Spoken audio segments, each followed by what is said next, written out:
En me voyant, je sais ce que vous vous dites, que je ne suis pas vraiment ce dont j'ai l'air. Vous me jugez, comment dire, insolite.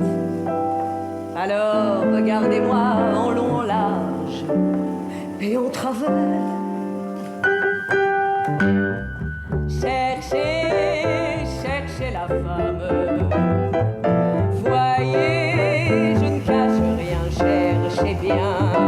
En moi, tout le proclame. Que le mot féminin vraiment me convient. Je n'ai qu'un seul programme. Ce soir, c'est de tout faire pour vous plaire. Cherchez. Bonsoir Jean-Baptiste. Bonsoir Xavier.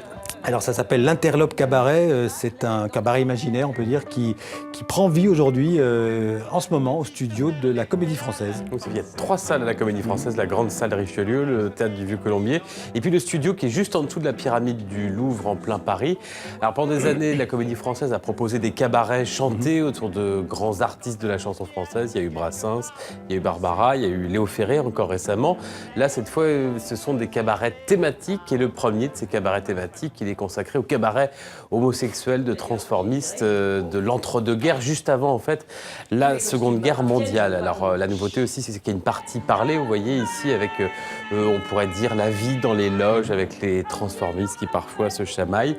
J'ajoute que pour faire revivre donc ces cabarets de l'entre-deux-guerres, il y a les comédiens, la troupe de la Comédie Française avec cette grande comédienne et chanteuse qui est Véronique Vella, et puis 3 comédiens masculins de 3 générations, on pourrait dire. Il y a le vétéran Michel Favori, le jeune premier Benjamin Laverne, et puis l'un des piliers de la troupe, c'est Serge Bagdasarian.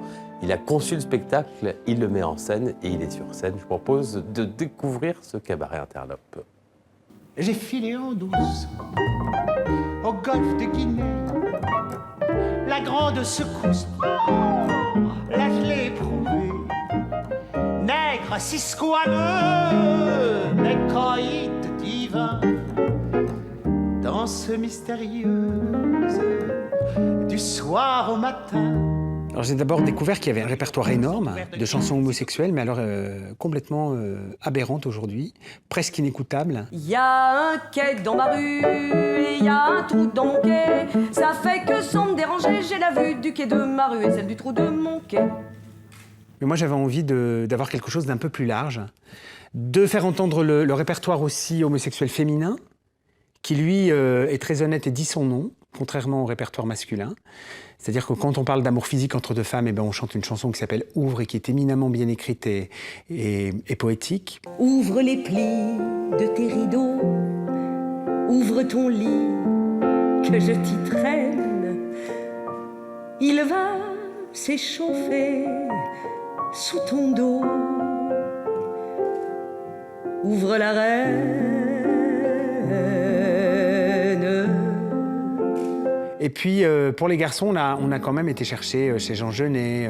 Sur mon cou sans armure et sans haine mon cou,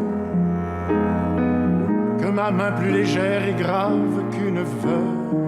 On a réussi à trouver quand même quelques chansons qui étaient très honnêtes, comme une chanson de Red Acker qui s'appelle « Le long des berges grises » et qui évoque très honnêtement l'amour au masculin, mais c'est très rare, c'est très très rare. Le long des berges grises, on voit parfois la nuit des ombres indécises frôlant les quais sans bruit.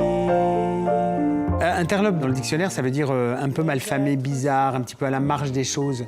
Et c'était la réalité de ces lieux qui étaient à la fois fréquentés par un public homosexuel, mais aussi hétérosexuel, qui venait dans ces lieux-là pour s'encanailler, pour rire, pour faire la fête. Ça faisait partie du Gai Paris. Mais il y avait un côté effectivement transgressif là-dedans. Parlez-moi d'amour, redites-moi des choses tendres. Votre beau discours, mon cœur n'est pas là de l'entendre. Voilà, on va partir au Liban maintenant pour la foire d'art de Beyrouth. Oui, c'est la 7e édition, 20 pays représentés, ça va de l'Iran à Bahreïn en passant par l'Amérique du Sud et à l'honneur les femmes cette année.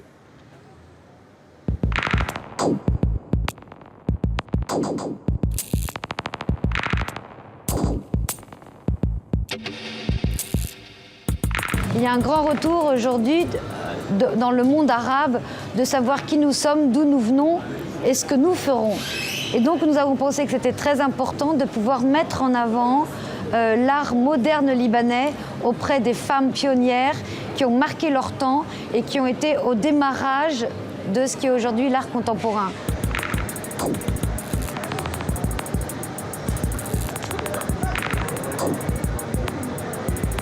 J'ai eu envie d'arrêter de faire cette femme qui est un peu coincée dans cette culture-là et de l'émanciper un peu dans des sujets plus délurés, je dirais.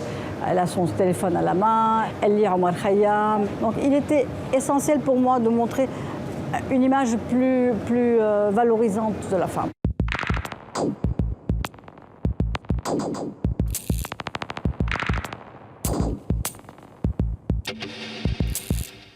Voilà, c'est la foire d'art de Beyrouth. Merci Jean-Baptiste, à demain. Merci, à demain.